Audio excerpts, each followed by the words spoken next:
नमस्कार।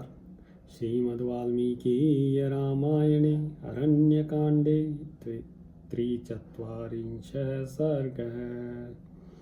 सातं सम्प्रेक्ष्य शुश्रोणी कुसुमानी विचिन्वती हेमराजत् वर्णाभ्यां पार्श्वाभ्याम् उपशोभितं प्रहृष्टा चानवध्याङ्गी मृष्टहाटकवर्णिनी भर्तारम् अपि चक्रिन्द लक्ष्मणं चैव सायुधम्।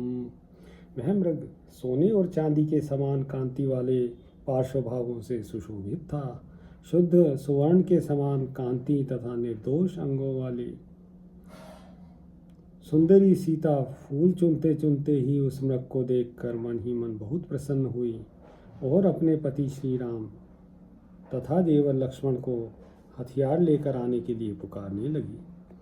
आयुयाहूय च पुनस्तं मृगं साधु वीक्षते आगच्छागच्छ शीघ्रं वै आर्यपुत्र सहानुज। वे बार बार उन्हें पुकारती और फिर उस मृग को अच्छी तरह देखने लगती थी। वे बोली, आर्यपुत्र अपने भाई के साथ आइए, शीघ्र आइए। तावाहूतो नरव्याघ्रो वैदेय्या राम लक्ष्मणो वीक्षमाणो तु तं देशं तदा दृश्यतुर्मृगम्। विदेह कुमारी सीता के द्वारा पुकारे जाने पर नरश्रेष्ठ श्री राम और लक्ष्मण वहां आए और उस स्थान पर सब ओर दृष्टि डालते हुए उन्होंने उस समय उस मृग को देखा। शंकमानस्तु तं दृष्ट्वा लक्ष्मणो वाक्यं ब्रवीत् तमे वैनम् अहं मन्ये मारीचं राक्षसं मृगम्। उसे देखकर लक्ष्मण के मन में संदेह हुआ और वे बोले, भैया मैं तो समझता हूँ इस मृग के रूप में वह मारीच नाम का राक्षस ही आया है। चरन्तो मृगयां हृष्टः पापेनोपाधिना वने अनेन निहता राम राजानः कामरूपिणा। श्री राम स्वेच्छानुसार रूप धारण करने वाले इस पापी ने कपट वेश बनाकर वन में शिकार खेलने के लिए आए हुए कितने ही हर्षोत्फुल्ल नरेशों का वध किया है। अस्य मायाविदो माया मृगरूपम् इदं कृतं भानुमत पुरुष व्याघ्र गंधर्व पुरुषसंनिभं। पुरुष सिंह यह अनेक प्रकार की मायाएं जानता है। इसकी जो माया सुनी गई है वही इस प्रकाशमान मृग रूप में परिणत हो गई है। यह गंधर्व नगर के समान देखने भर के लिए ही है। मृगो यो वनविधो रत्नविचित्रो नास्ति राघवो जगत्यां जगतीनाथ मायैषा हीन संशयः। रघुनंदन पृथ्वीनाथ, इस भूतल पर कहीं भी ऐसा विचित्र रत्नमय मृग नहीं है, अतः निस्संदेह यह माया ही है। एवं ब्रुवाणं काकुत्स्थं प्रतिवार्य शुचिस्मिता उवाच सीता संहृष्टा छद्मना हृतचेतना। मारीच के छल से जिसकी विचार शक्ति हर ली गई थी, उन पवित्र मुस्कान वाली सीता ने उपयुक्त बातें कहते हुए लक्ष्मण को रोककर स्वयं ही बड़े हर्ष के साथ कहा, आर्यपुत्राभिरामो असौ मृगो हरति मे मनः आनयैनं महाबाहो क्रीडार्थं नो भविष्यति। आर्यपुत्र, यह मृग बड़ा ही सुंदर है, इसने मेरे मन को हर लिया है। महाबाहो, इसे ले आइए, यह हम लोगों के मन बहलाव के लिए रहेगा। यह श्रम पदे अस्माकं बहवः पुण्यदर्शनः मृगाश्चरन्ति सहिताश्च मरः श्रमरास्तथा ऋक्षः पृषतसङ्घाश्च वानरः किन्नरास्तथा विहरन्ति महाबाहो रूपश्रेष्ठा महाबलः न चान्यसदृशो राजन् दृष्टपूर्वं मृगो मया तेजसा क्षमया दीप्त्या यथायं मृगसत्तमः। राजन महाबाहो, यद्यपि हमारे इस आश्रम पर बहुत से पवित्र एवं दर्शनीय मृग एक साथ आकर चरते हैं तथा श्रीमर, चंवर, रीछ, चितकबरे मृगों के झुंड, वानर तथा सुंदर रूप वाले महाबली किन्नर भी विचरते हैं, तथापि आज के पहले मैंने दूसरा कोई ऐसा तेजस्वी, सौम्य और दीप्तिमान मृग नहीं देखा था जैसा कि यह श्रेष्ठ मृग दिखाई दे रहा है। नानावर्ण विचित्रांगो रत्नभूतो ममागृतः द्योतयन् वनमव्यग्रं शोभते शशि समनिभः। नाना प्रकार के रंगों से युक्त होने के कारण इसके अंग विचित्र जान पड़ते हैं। ऐसा प्रतीत होता है मानो यह अंगों का ही बना हुआ हो। मेरे आगे निर्भय एवं शांति भाव से स्थित होकर इस वन को प्रकाशित करता हुआ यह चंद्रमा के समान शोभा पा रहा है।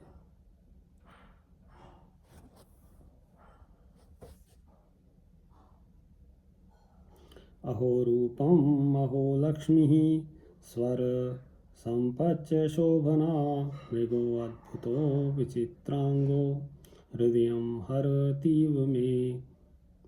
इसका रूप अद्भुत है, इसकी शोभा अवर्णनीय है, इसकी सर संपत्ति बड़ी सुंदर है। विचित्र अंगों से सुशोभित यह अद्भुत मृग मेरे मन को मोह लेता है। यदि ग्रहणम अभ्येति जीवन्नेव मृगस्तव आश्चर्यभूतं भवति विस्मयं जनयिष्यति। यदि यह मृग जीते जीते ही आपकी पकड़ में आ जाए तो एक आश्चर्य की वस्तु होगा और सबके हृदय में विस्मय उत्पन्न कर देगा। समाप्त वनवासानां राज्यस्थानां च नः पुनः अंतःपुरे विभूषार्थो मृगेश भविष्यति। जब हमारे वनवास की अवधि पूरी हो जाएगी और हम पुनः अपना राज्य पालेंगे, उस समय यह मृग हमारे अंतःपुर की शोभा बढ़ाएगा। भरतस्यार्यपुत्रस्य श्वशॄणां मम च प्रभो मृगरूपम् इदं दिव्यं विस्मयं जनयिष्यति। प्रभु, इस मृग का यह दिव्य रूप भरत के, आपके, मेरी सासुओं के और मेरे लिए भी विस्मयजनक होगा। जीवन यदि ते अभ्येति गृहणं मृग सत्तमः अजिनं नर शार्दूल रुचिरं तु भविष्यति। रूप पुरुष सिंह, यदि कदाचित यह श्रेष्ठ मृग जीते जी ना पकड़ा जा सके तो इसका चर्म ही बहुत सुंदर होगा। नियतस्यास्य सत्वस्य जाम्बूनदं मयत्वचि शष्पवृश्यां विनीतायाम् इच्छाम्यहम् उपासितुम्। घास फूस की बनी हुई चटाई पर इस मरे हुए मृग का सुवर्णमय चमड़ा बिछाकर इस पर बैठा जा सकता है। कामवृत्तम् इदं रौद्रं स्त्रीणां सदृशं मतं वपुषा त्वस्य सत्वस्य विस्मयो जनितां मम। यद्यपि मैं स्वेच्छा से प्रेरित होकर अपने पति को ऐसे काम में लगाना यह भयंकर स्वेच्छाचार है और साध्वी स्त्रियों के लिए उचित नहीं माना गया है, तथापि इस जंतु के शरीर ने मेरे हृदय में विस्मय उत्पन्न कर दिया है। तेन कांचन रोम्यम्ना तु मणिप्रवरशृंगिणा तरुणादित्यवर्णेन नक्षत्रपथवर्चसा बभूव राघवस्यापि मनोविस्मयम् आगतम्। इति सीतावच श्रुत्वा दृष्ट्वा च मृगम् अद्भुतम् लोभितस्तेन रूपेण सीतया च प्रचोदितः उवाच राघवो हृष्टो भ्रातरं लक्ष्मणं वचः। सुनहरी रोमबाण वाली इंद्रनील मणि के समान सींग, उदय काल के सूर्य की सी कांति तथा नक्षत्र लोक की भांति बिंदु युक्त तेज से सुशोभित उस मृग को देखकर श्री रामचंद्र जी के मन में भी विस्मय उत्पन्न हो उठा। सीता की पूर्वोक्त बातों को सुनकर, उस मृग के अद्भुत रूप को देखकर उसके रूप पर लुभाकर और सीता से प्रेरित होकर हर्ष से भरे हुए श्री राम ने अपने भाई लक्ष्मण से कहा, पश्य लक्ष्मण वैदेय्यः स्पृहामल्लसितामिमां रूपश्रेष्ठतया ह्योष मृगोऽद्य न भविष्यति।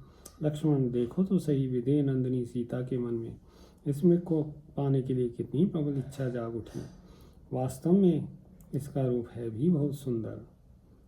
अपने रूप की श्रेष्ठता के कारण ही यह मृग आज जीवित नहीं रह सकेगा। न वने नंदनोद्देशे न चैत्र रथ संशये कुतः पृथिव्यां सौमित्रे यो वस्य कंचित समो मृगः। सुमित्रा नंदन देवराज इंद्र के नंदन वन में और कुबेर के चैत्र रथ वन में भी कोई ऐसा मृग नहीं होगा जो इसकी समानता कर सके। फिर पृथ्वी पर तो हो ही कहाँ से सकता है। प्रतिलोभानुलोमाश्च रुचिरा रोमराजयः शोभन्ते मृगम् आश्रित्य चित्रा कनकबिन्दुभिः। टेढ़ी और सीधी रुचिर रोमावलियाँ इस मृग के शरीर का आश्रय ले सुनहरे बिंदुओं से चित्रित हो बड़ी शोभा पा रही हैं। पश्यास्य जृम्भमाणस्य दीप्तामग्निशिखोपमां जिह्वां मुखान्नि सरन्तीं मेघाधिव शतहृदाम्। देखो, जब यह जम्भाई लेता है तब इसके मुख से प्रज्वलित अग्निशिखा के समान दमकती हुई जिह्वा बाहर निकल आती है और मेघ से प्रकट हुई बिजली के समान चमकने लगती है। मसारगर्कमुखः शंखमुक्तानिभोदरः कस्य नामानि रूप्यो असो न मनो लोभयेन्मृगः। इसका मुख संपुट इंद्रनीलमणि के बने हुए चषक के समान जान पड़ता है। उधर शंख और मोती के समान सफ़ेद है और यह अवर्णनीय मृग किसके मन को नहीं लुभा लेगा। कस्य रूपम इदं दृष्ट्वा जाम्बूनदं प्रभं नानारत्नमयं दिव्यं न मनो विस्मयं वृजेत। नाना प्रकार के रत्नों से विभूषित इसके सुनहरी प्रभाव वाले दिव्य रूप को देखकर किसके मन में विस्मय नहीं होगा। मांस हेतोरपि मृगान् विहारार्थं च धन्विनः धन्ति लक्ष्मण राजानो मृगायां महावने। लक्ष्मण, राजा लोग बड़े बड़े वनों में मृगया खेलते समय मृगचर्म के लिए और शिकार खेलने का शौक पूरा करने के लिए भी धनुष हाथ में लेकर मृगों को मारते हैं। धनानि व्यवसायेन विचीयन्ते महावने धावतो विधाश्चापि मणिरत्न सुवर्णिनः।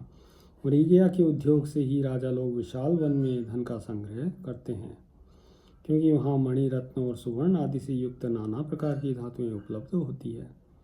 तत्सारम अखिलम नृणाम धनम निचयवर्धनम मनसा चिंतितं सर्वं यथा शुक्रस्य लक्ष्मण। लक्ष्मण, कोश की वृद्धि करने वाला यह वन्य धन मनुष्यों के लिए अत्यंत उत्कृष्ट होता है।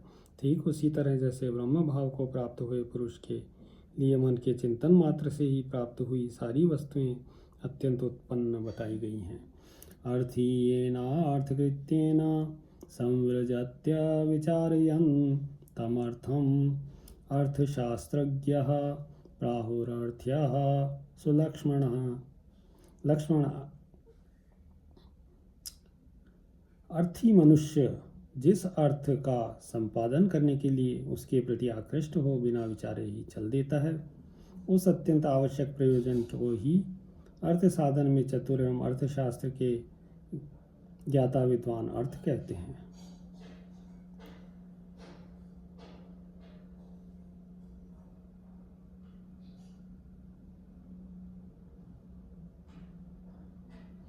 एतस्य मृगरत्नस्य परार्धे काञ्चनत्वचि उपवेक्ष्यति वैदेही मया सह सुमध्यमा।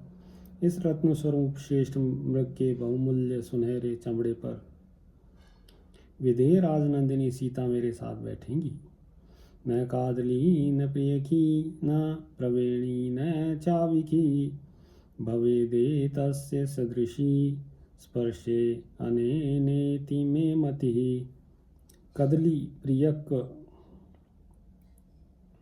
प्रवेण और अवि की त्वचा भी स्पर्श करने में इस कांचन मृग के समान कोमल एवं सुखद नहीं हो सकती, ऐसा मेरा विश्वास है। एष च मृग श्रीमान यश्च दिव्यो नभश्चरः भावेतो मृगो दिव्यो तारामृगम अहिमृगो। यह सुंदर मृग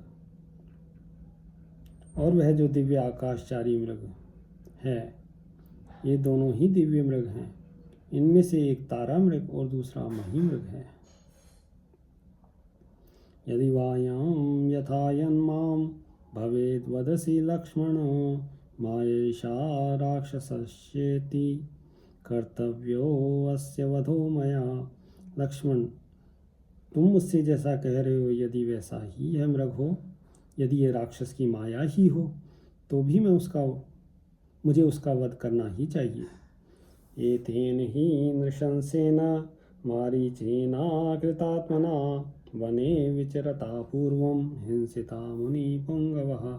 क्योंकि अपवित्र दुष्ट चित्त वाले इस क्रूर कर्मा मारीच ने वन में विचरते समय पहले अनेकानेक श्रेष्ठ मुनियों की हत्या की है। उत्थाय बहवो अनेन मृगयायां जनाधिपः निहता परमेश्वासास्त अस्मात् वध्यस्त्वयं मृगः।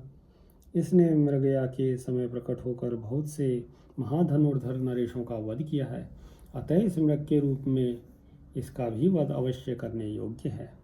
पुरस्तादिह वातापिः परिभूय तपस्विनः उदरस्थो द्विजान् हन्ति स्वगर्भो अश्वतरीमिव।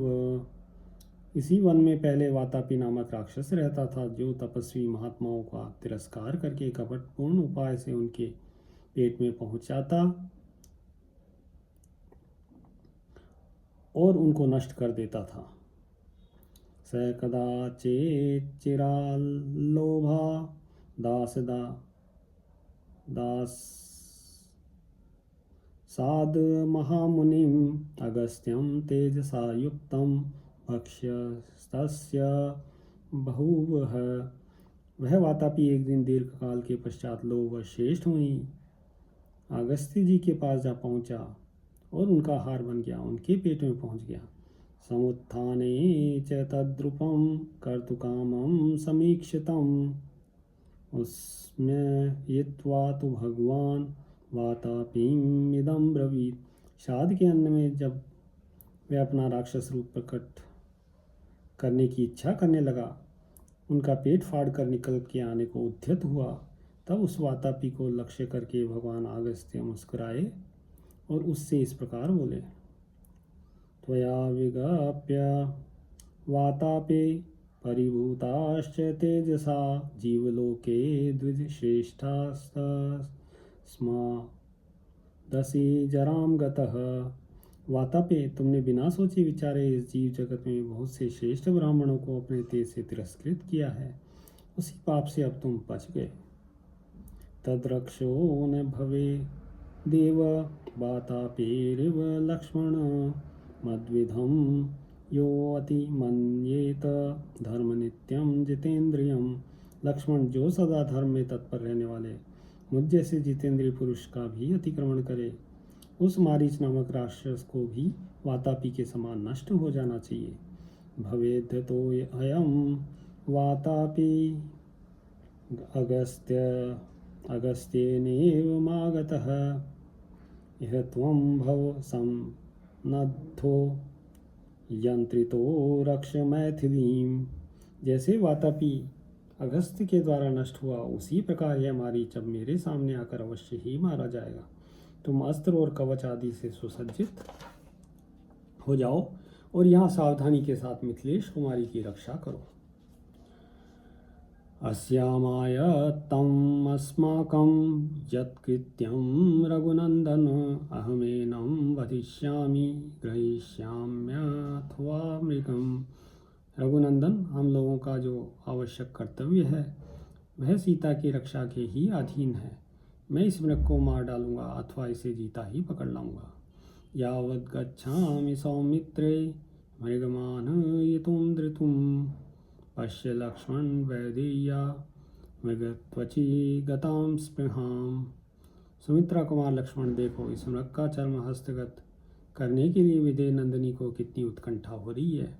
इसलिए इस मृग को ले आने के लिए मैं तुरंत ही जा रहा हूँ। त्वचा प्रधान यायोष मृगो अद्य न भविष्यति अप्रमत्तेन ते भाव्यम आश्रमस्थेन सीतया यावत् प्रशत मेकेन सायकेन्निहम्यहं हत्वैत चर्म चादाय शीघ्रम एष्यामि लक्ष्मण। इस मृग को मारने का प्रधान हेतु है इसके चमड़े को प्राप्त करना। आज इसी के कारण यह मृग जीवित नहीं रह सकेगा। लक्ष्मण, तुम आश्रम पर रहकर सीता के साथ सावधान रहना। सावधानी के साथ तब तक इसकी रक्षा करना जब तक कि मैं एक ही बाण से इस चितकबरे मृग को मार नहीं डालता हूँ। मारने के पश्चात इसका चमड़ा लेकर मैं शीघ्र ही लौट आऊँगा। प्रदक्षिणी नाति बलेन पक्षिणा जटायुषामुद्धिमती च लक्ष्मण भवा प्रमतः प्रतिगृह्य मैथिलीं प्रतिक्षणं सर्वत एव शंकितः। लक्ष्मण, बुद्धिमान पक्षी गृत्रराज जटायु बड़े ही बलवान और सामर्थ्यशाली हैं।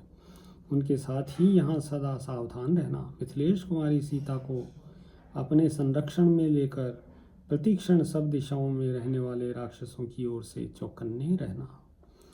इत्यार्षे श्रीमद् रामायणे वाल्मीकीये आदिकाव्ये अरण्यकाण्डे 43 सर्गः। सियावर रामचंद्र पद जय शरणम्।